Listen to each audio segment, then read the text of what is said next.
Prime Minister addressing the recent allegations of integrity breaches concerning Minister of VSA. Coast Guard intercepts more than 11 tons of drugs in Caribbean region.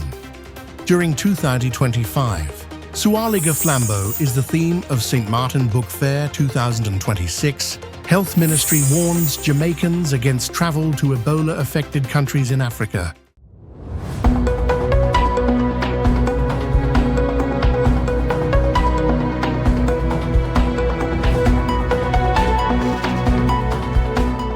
From the island, St. Martin, this is SXM Daily News for May 26, 2026. Deliberations with the Prime Minister addressing the recent allegations of integrity breaches concerning the Prime Minister's involvement in the affairs of the Ministry of Public Health, Social Development and Labour VSA. This meeting was requested by MP Otley, MP LaCruz and MP Lewis on May 25, 2026.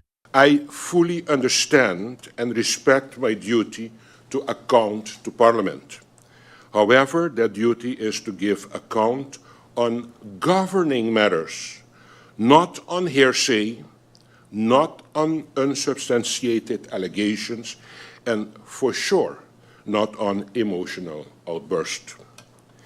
My presence here today was requested based on allegations made by the Minister of VSA during the meeting of May the 12th, 2026, under the agenda point, deliberations with the Minister of VSA addressing the recent integrity allegations within the ministry, including the request for an investigation by the Integrity Chamber.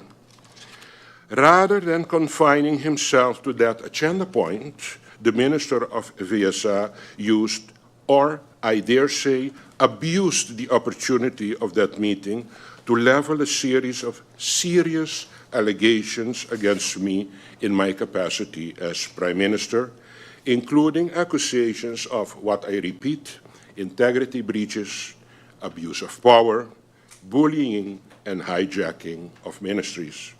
These are serious allegations. Madam Chair, these accusations are reckless, unfounded, and do not accurately reflect the facts on the manner in which this government has conducted itself. These are, as I said, grave claims. They do not only affect the office I hold and the political party of which I am a part of, the URSM, they also risk undermining public confidence in the institution of government at a time when this country requires stability, maturity, professionalism, and strong leadership. As Prime Minister, I find it deeply unfortunate that sensitive internal governmental matters were discussed publicly in a manner that appeared more focused on political sensationalism than constructive governance. While every minister has the right to raise concern through the appropriate channels, public accusations of that magnitude must be grounded in facts and handled with the highest care and responsibility. Not only was this embarrassing and regrettable, but it was also a complete deviation from the agenda of the meeting. As a matter of fact, more than one member of Parliament had to remind the minister of the actual agenda point. Even after the chair allowed the minister time to restructure his presentation in response to comments from members of Parliament, very little relevant content was presented other than the statement that a request had been made to the Integrity Chamber.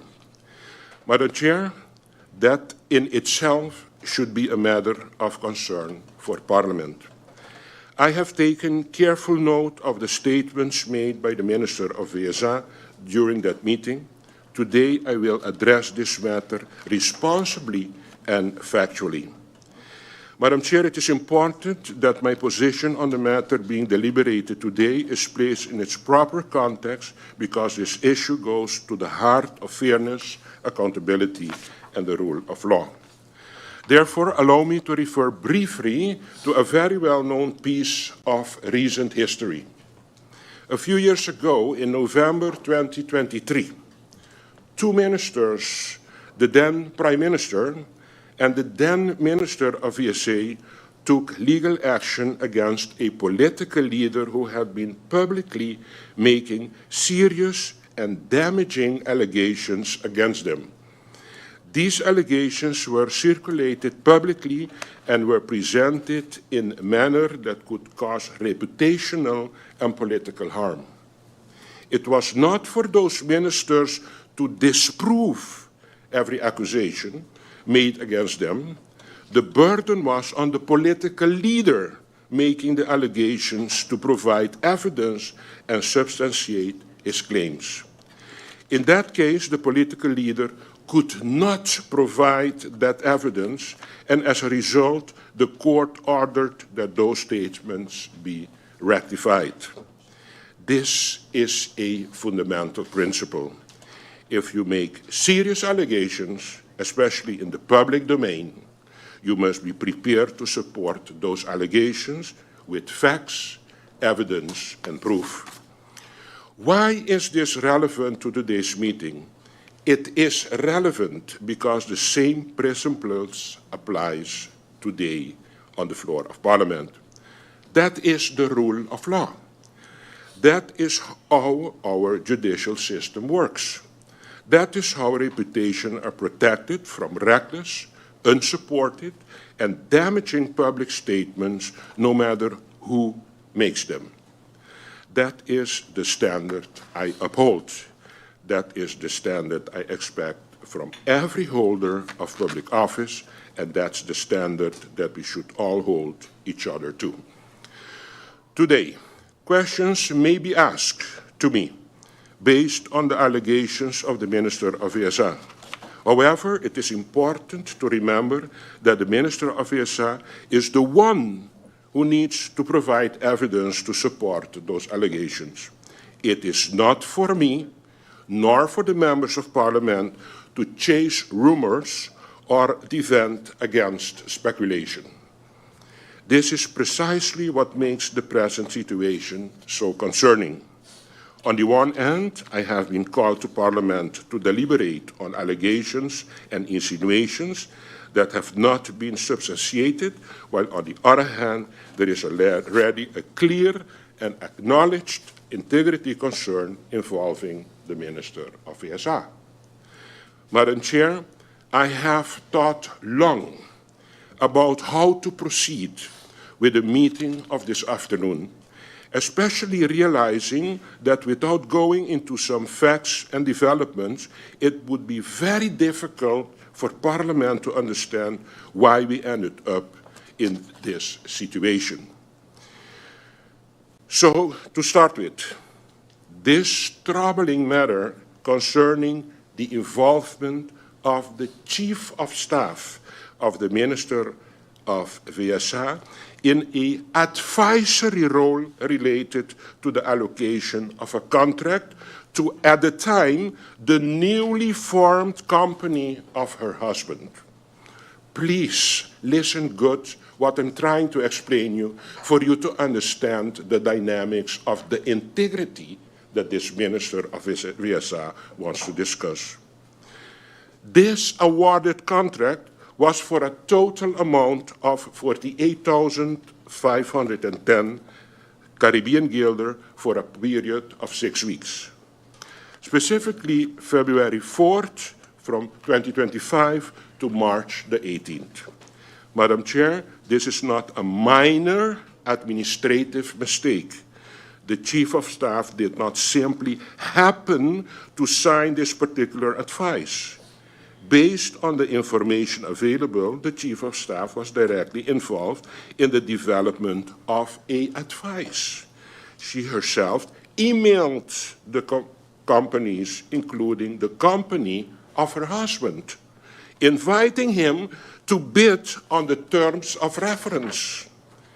Furthermore, based on information currently available, it appears that the company has received funds from the government that significantly exceeds the original contract amount of $48,510.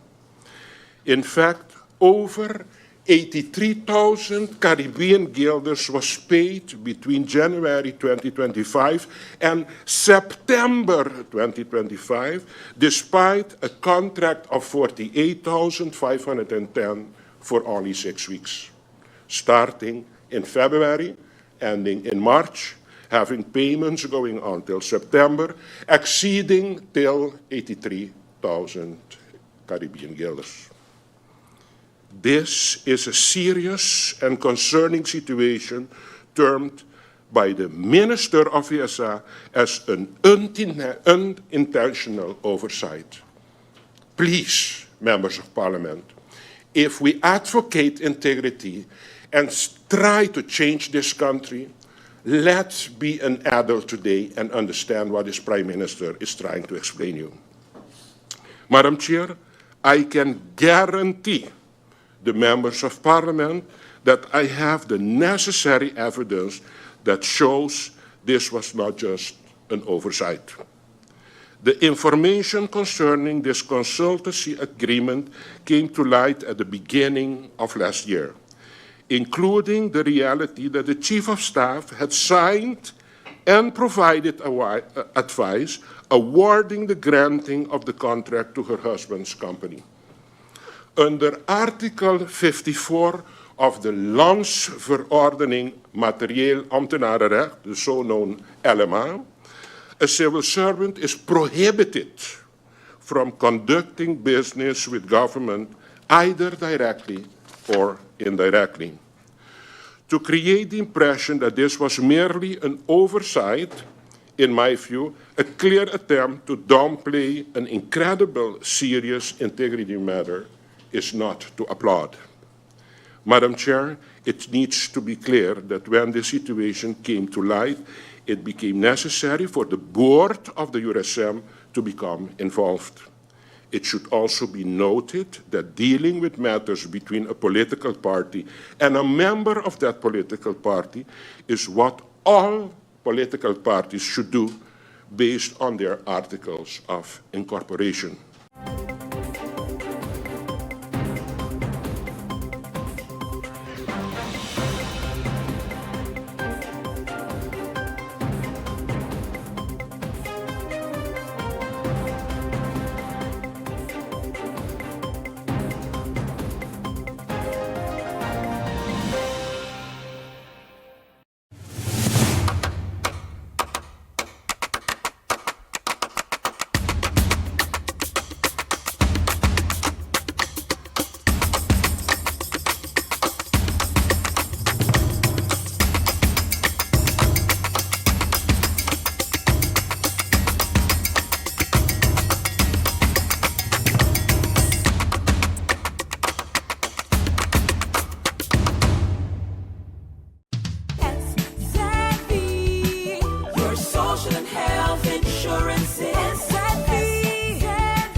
Are you SXM insured?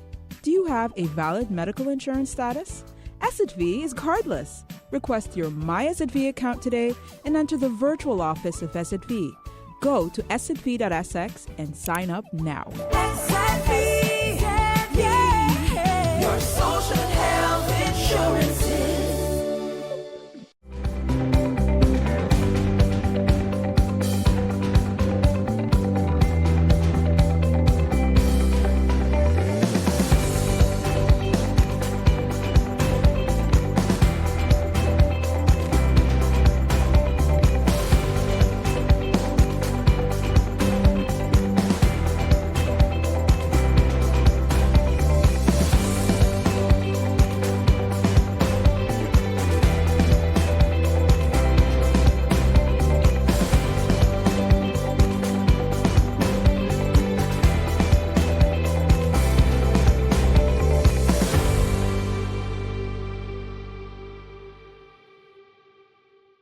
We have more on the Prime Minister addressing the recent allegations of integrity breaches concerning the Minister of VSA. The board of the URSM has been actively engaged through extensive discussions, meetings, and written communications regarding serious and documented concerns within the cabinet of the Minister of VSA, and as such has not remained idle or indifferent, particularly where concerns related to conflicts of interest and compliance issues with Article 54 of the LMA are evident. It is the interest of the party that all members, and especially those that are members of parliament or ministers, perform their duty with integrity. It must be clearly understood that an absence of public discourse from the side of the URSM does not equal inaction. The Minister of VSA was informed to refrain from these kinds of activities and, where necessary, to retract these decisions. Madam Chair, on another note, since the Minister brought this up, and I consider this a serious breach of integrity, I would like to provide Parliament with a little more background information on other issue. Actually, the tender for a technical expert for the construction of the MHF Mental Health Foundation via SZW. I think it's very interesting for you to listen to this carefully for you all to understand the modus operandi. On October the 22nd, 2025, the SZW, that's our social and health insurance, published a public tender announcement to submit applications for an independent technical assessment of construction projects, under which was also the construction of the mental health facility. So we have an ad for a tendering for actually a technical assessment of construction projects, especially for the Mental Health Foundation. The deadline, here it comes, for submission was October the 29th, 2025. Mind you, for such an important tender, only 7 days were given. After some remarks from citizens concerning these 7 days, a second ad was immediately published concerning this public tender, in which an extension was given for another 7 days until November the 5th, 2025. Subsequently, 2 ministers within the Council of Ministers raised concerns regarding this published tender for a technical expert for the construction of the Mental Health Foundation project.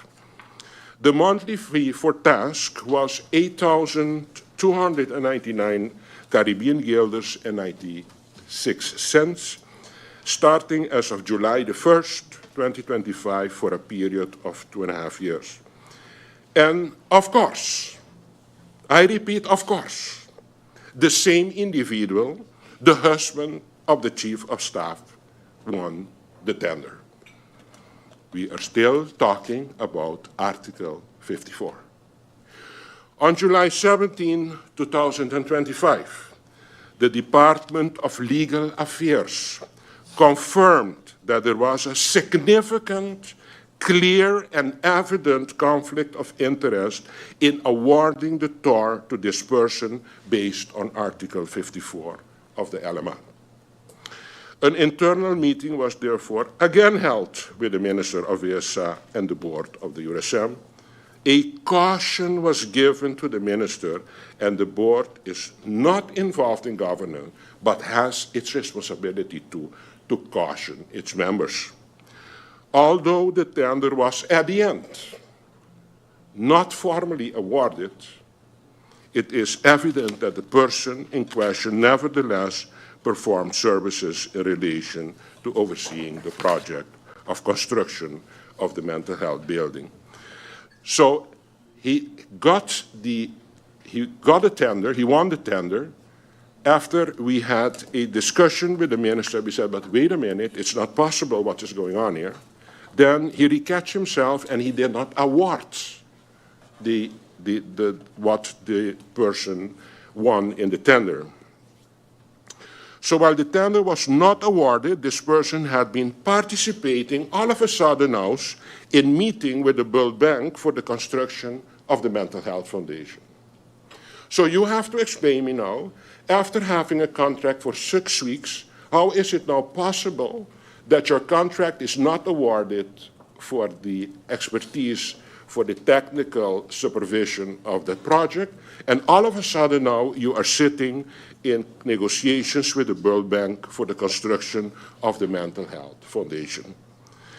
Therefore, extra payments were made other than the agreed 48,510.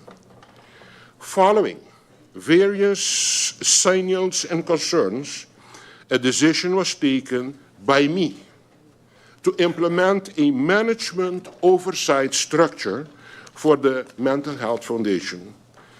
This structure consisted of a holistic approach, being the Secretary General of the Ministry of General Affairs, together with the Secretary General of the Ministry of Finance and the Chief of Staff of the Ministry of General Affairs, for them as a trio to be the focal point for communication with stakeholders towards the NRPB.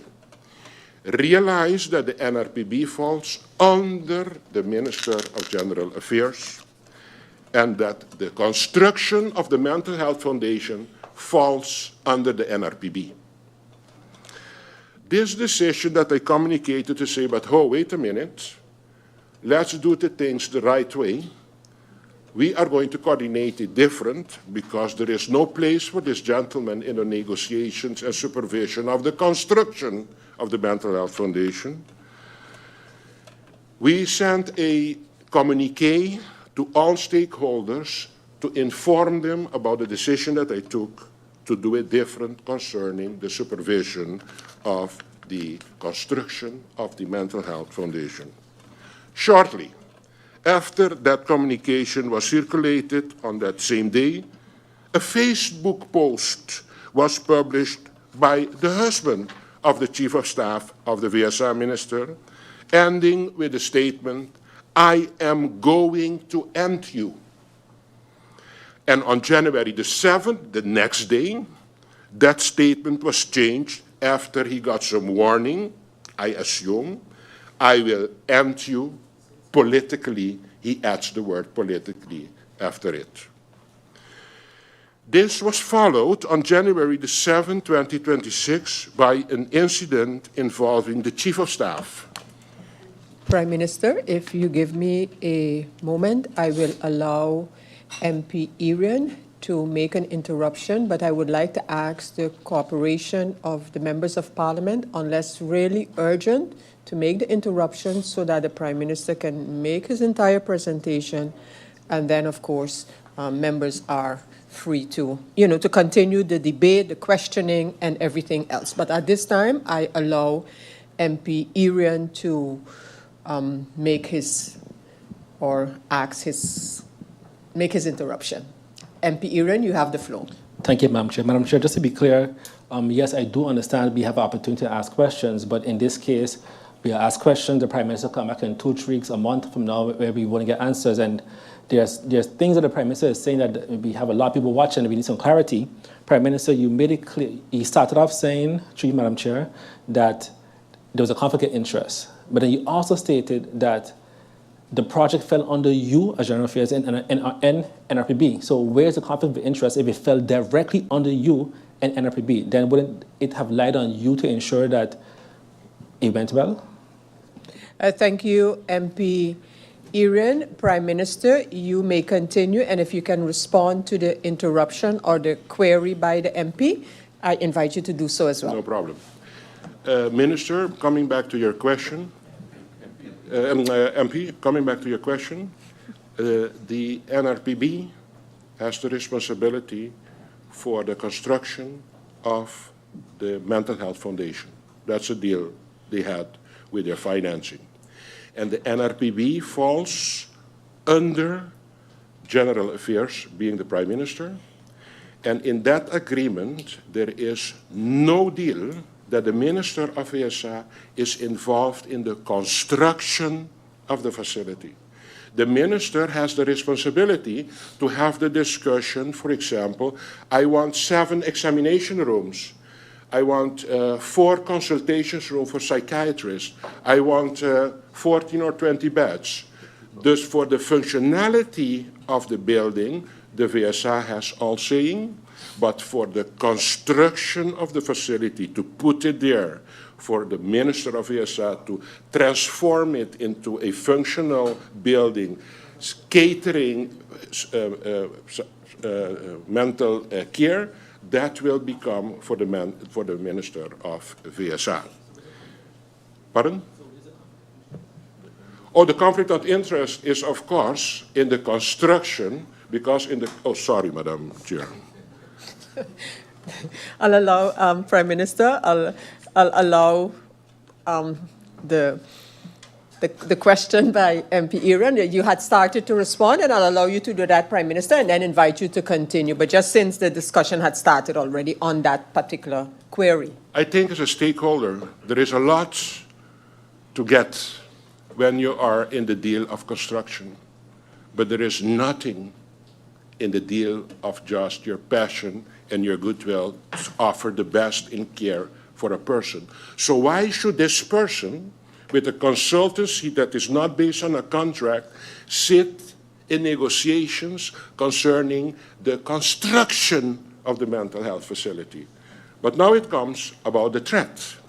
Why, if I take that decision to put this correctly under the right persons to supervise this construction, why all of a sudden someone would like to end me?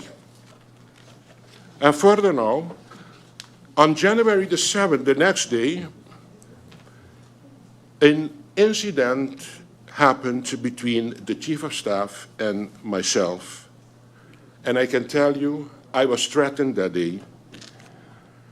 And what was said to me is, Prime Minister, I'm officially informing you that you are on the list of my husband. I know 2 lists in life. A list that I remember as a child I used to make to invite my friends to come to my party, and I know a hit list. I do not know more lists in life. I was informed by her that I was officially on this list of her husband. Madam Chair, a threat is a threat to the person who receives it, not to the one who gives it. This incident served to further escalate an already serious situation. And all this in 24 hours after the Prime Minister, with good intention, tried to organize a great, correct process for the construction of a mental health foundation for the people of St. Martin. Willemstad. The Coast Guard for the Kingdom of the Netherlands in the Caribbean intercepted more than 11 tons of drugs during 2025, according to its newly released annual report. The seizures included 5,783 kilograms of cocaine and 5,150 kilograms of cannabis across the Caribbean region. The figures are part of the Coast Guard's operational results for 2025 and underline the continuing role of Curaçao and the wider Dutch Caribbean in regional anti-drug operations.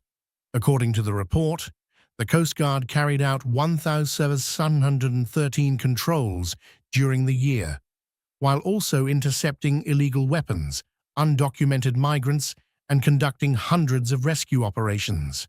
The Coast Guard stated that many of the drug interceptions were conducted in close cooperation with international partners, including the United States Coast Guard and the Joint Interagency Task Force South, JIATFS. Operations involved patrol aircraft, radar systems, and maritime vessels working together across territorial and international waters. However, the report also notes that total drug seizures declined compared to previous years.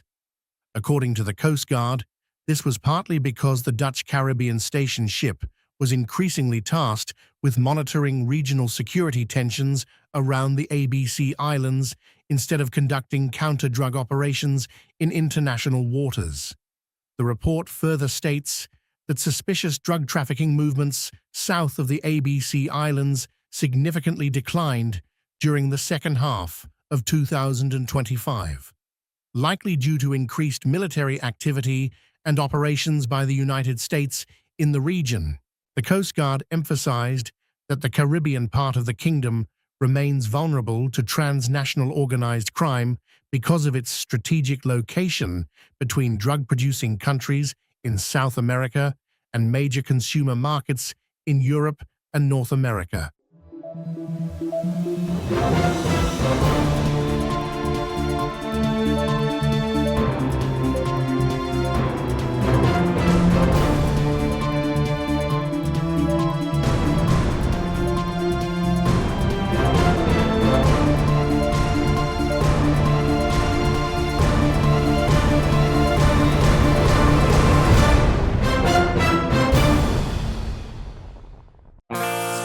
Now for the weather forecast tonight through Wednesday midday.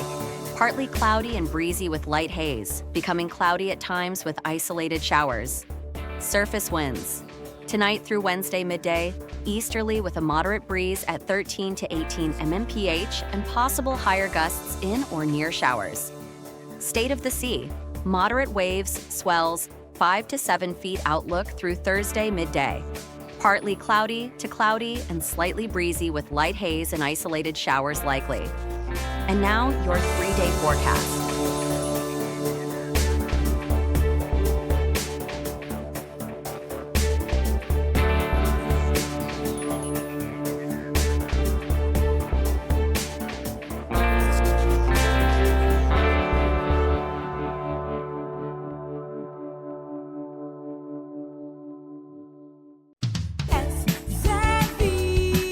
Your social and health insurance is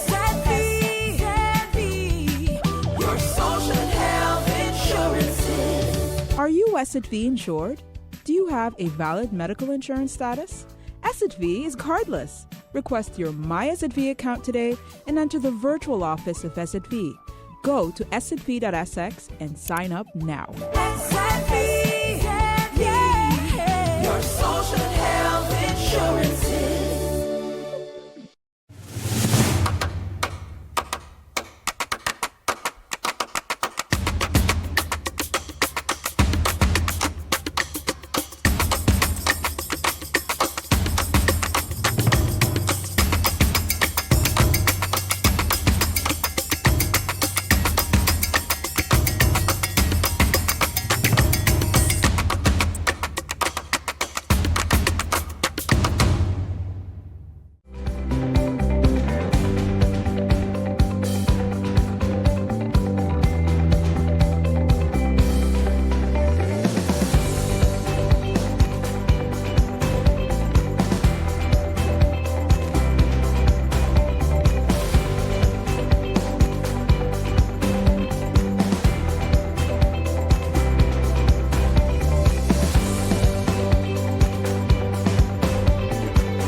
Preparations for the 23rd edition of the St. Martin Book Fair are in high gear, with this year's focus centered on the island's authors, according to the Book Fair Committee, BFC.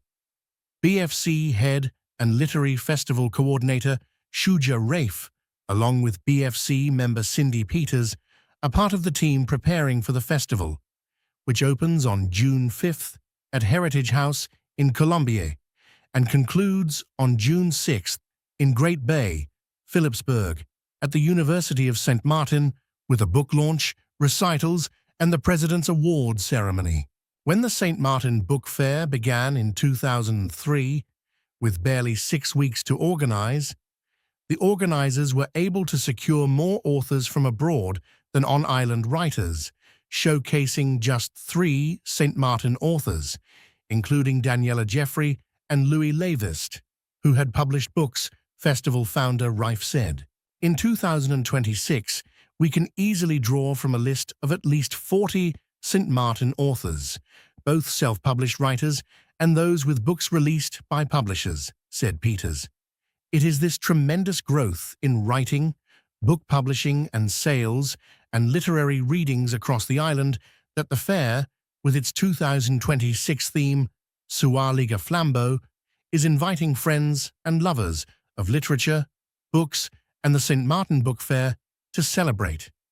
In 2026, the St. Martin Book Fair, long dubbed a book fair for the entire family, is organized by Conscious Lyrics Foundation, CLF, in collaboration with the University of St. Martin, Computech, and SOS Radio, 95.9 FM. The Ministry of Health and Wellness is urging Jamaicans to avoid traveling to the Democratic Republic of Congo and Uganda following the World Health Organization's WHO declaration of an Ebola public health emergency of international concern. In a public advisory issued Tuesday, the ministry said travelers should reassess any planned trips and avoid visiting or transiting through affected countries amid growing concerns about the spread of the disease. The Ministry of Health and Wellness wishes to advise members of the public to review their travel plans and avoid traveling to or transiting through affected countries. The statement said, although the WHO has assessed the risk as high within the African region and low globally, the ministry said Jamaica has strengthened surveillance measures at ports of entry as a precautionary step. Under the revised protocols, travelers arriving from affected countries within the last 21 days who show no symptoms will be required to undergo self-quarantine under health supervision. Those presenting symptoms will be treated as suspected cases and immediately isolated. The ministry is also urging the public to rely only on official and verified health sources for updates and guidance. Under the revised protocols, travelers arriving from affected countries within the last 21 days who show no symptoms will be required to undergo self-quarantine under health supervision. Those presenting symptoms will be treated as suspected cases and immediately isolated. The ministry is also urging the public to rely only on official and verified health sources for updates and guidance. This is our SXM Daily Newscast. Thank you for joining us.